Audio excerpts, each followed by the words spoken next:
अस्सलाम वालेकुम वरहमतुल्लाहि वबरकातुहू। कैसे हैं आप सभी लोग? उम्मीद करती हूँ कि आप सब खैरियत से होंगे और बहुत खुश होंगे। मैं भी ठीक हूँ अल्हम्दुलिल्लाह। आप सबकी तमाम दुआओं के साथ मैं एक बार फिर हाजिर हूँ आपके लिए एक नया वीडियो लेकर, जिसमें आज हम बात करेंगे कि रोज़ा किन किन चीज़ों से टूट जाता है। जैसा कि हम सब जानते हैं कि रमज़ान का बाबरकत महीना चल रहा है और इसमें बहुत से मसाइल का हमें सामना करना पड़ता है। कुछ लोगों को रमज़ान के मसाइलों के बारे में पता नहीं होता, तो इंशाल्लाह हम जो है आज इसी के बारे में बात करेंगे कि रोज़ा किन किन चीज़ों से टूट जाता है। आज हम इस टॉपिक पर बात करेंगे।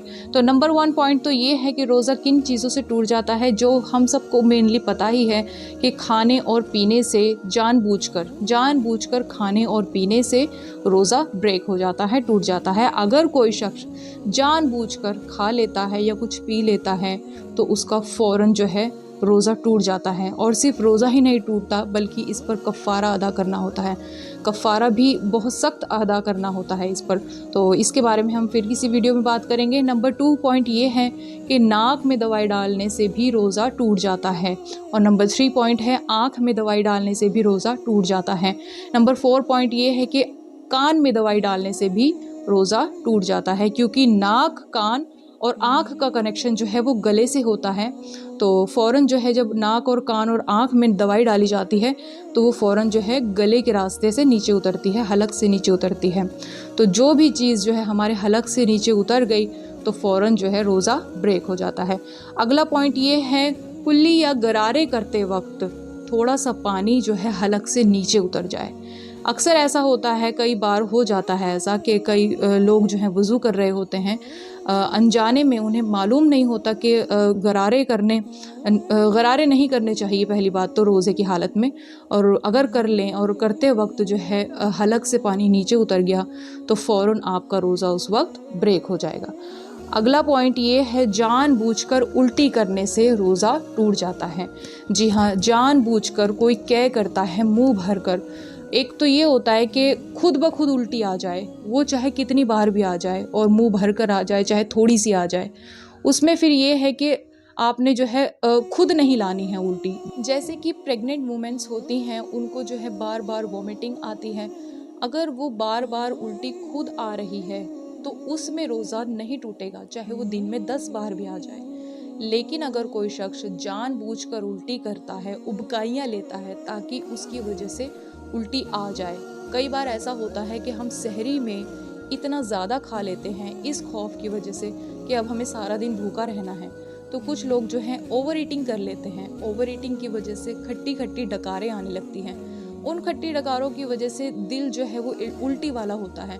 तो लोग ये सोचते हैं कि हम जो है उबकाइयाँ लें या डकार लें लंबी लंबी, जिसकी वजह से पेट साफ़ हो जाए, उल्टी आ जाए, ताकि उन्हें सुकून मिल जाए, क्योंकि वो बदहज़मी जो है वो उन्हें परेशान करती रहती है। अगर ऐसी सिचुएशन है और आप कोई शख्स जो है वो गले में हाथ डालकर उल्टी कर लेता है या उबकाइयाँ लेते हुए उल्टी कर लेता है खुद जानबूझकर, तो ऐसी हालत में रोज़ा टूट जाता है। अगर खुद ब खुद उल्टी आ जाए, चाहे वो दिन में 10 बार आए, तो इंशाल्लाह रोज़ा नहीं टूटेगा। अगला पॉइंट है, निफास की हालत में और हैज़ की हालत में भी रोज़ा टूट जाता है। अगर कोई खातून है, उन्हें रोज़े की हालत में हैज़ शुरू हो जाते हैं यानी पीरियड शुरू हो जाते हैं, तो इस हालत में भी रोज़ा टूट जाता है। और निफास की हालत में यानी कि कोई लेडीज़ जो है वो प्रेग्नेंट हैं, प्रेगनेंसी की हालत में हैं और उनको जो है विलादत की दर्द शुरू हो गए हैं और बच्चे की विलादत हो जाती है, तो इस हालत को निफास की हालत कहा जाता है। और निफास की हालत में रोज़ा आपका उसी वक्त फ़ौरन टूट जाएगा। अगला पॉइंट है, दिल के मरीज़ यानी हार्ट पेशेंट जो हैं वो ज़ुबान के नीचे एक दवाई रखते हैं, तो उस दवाई के रखने से भी आपका रोज़ा ब्रेक हो जाएगा। तो जो हार्ट के पेशेंट हैं, अगर दवाई आपको रखना ज़रूरी है तो आप इन रोज़ों की क़ज़ा कर लें। और अगर आपका काम जो है बग़ैर दवाई के चल सकता है तो इंशाल्लाह फिर आप रोज़े रख लें और अपना इलाज जो है आप बाद में करवा लें। अगला पॉइंट ये है कि स्टीम में दवाई डालकर स्टीम लेना, भाप लेना। जैसे कि कुछ बीमारियां ऐसी होती हैं कि पानी में उस दवाई को डालकर उसकी भाप ली जाती है, तो उस दवाई की भाप को लेने से भी रोज़ा ब्रेक हो जाएगा। अगला पॉइंट ये है, इनहेलर यूज़ करने से। इनहेलर यूज़ करते हैं, कई मरीज़ों को प्रॉब्लम होती है, वो इनहेलर के बगैर नहीं रह सकते। अगर इनहेलर यूज़ करता है कोई मरीज़ तो उसका भी रोज़ा टूट जाता है। अगर कोई मरीज़ ऐसा है जो इसके बगैर नहीं रह सकता तो वो अपने रोज़े क़ज़ा कर ले, और अगर इसके बगैर काम चल सकता है तो फिर वो बाद में अपना इलाज करा ले, पहले रोज़े रख ले, क्योंकि ये वक्त बड़ा कीमती है, दोबारा नहीं आएगा। पहला पॉइंट ये है कि ब्रश कर लेने से रोज़ा टूट जाता है। रोज़े की हालत में अगर कोई ब्रश कर लेता है तो उससे आपका रोज़ा टूट जाता है। पहला पॉइंट ये है, धोखे से खा पी लेने के बाद जानबूझकर खा पी लेने से रोज़ा ब्रेक हो जाता है। यानी किसी शख्स ने भूल कर खा पी लिया और जब उसको याद आया तो फिर उसने ये सोचा कि अब तो रोज़ा टूट ही गया है, और फिर उसने जानबूझकर खा लिया, तो ऐसी सिचुएशन में भी आपका रोज़ा टूट जाएगा। यानी किसी शख्स ने भूल कर खा पी लिया, उसे याद नहीं रहा कि मेरा रोज़ा था और उसने खा पी लिया, लेकिन जैसे ही उसे याद आया, उसने कहा कि अब तो रोज़ा टूट ही गया है, चलो थोड़ा सा और खा लेता हूँ। उसके बाद याद आने के बाद अगर एक घूंट पानी का या ज़रा सा सालन या रोटी जो है आपके पेट में चली गई, कुछ भी खाने पीने की चीज़, तो फ़ौरन आपका रोज़ा टूट जाएगा। अलबत्ता ये कि जब फ़ौरन याद आ जाए तो फ़ौरन उसे थूक देना चाहिए और कुल्ली करके अपना मुंह साफ़ कर लेना चाहिए और तौबा इस्तग़फ़ार करनी चाहिए, तो इंशाल्लाह रोज़ा नहीं टूटेगा। ये है कि मास्टरबेशन करने से रोज़ा टूट जाता है।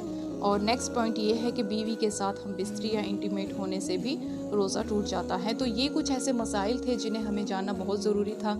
इनके बगैर जो है हमारा रोज़ा इनकम्प्लीट होता है। तो ये कुछ पॉइंट ऐसे थे जिनको मैंने आपके सामने रखा, इनको कर लेने से रोज़ा टूट जाता है। और उम्मीद करती हूँ कि आपको जो है सारे पॉइंट क्लियर हुए होंगे। फिर भी आप अगर कुछ पूछना चाहते हैं तो मुझसे जो है कमेंट बॉक्स में पूछ सकते हैं।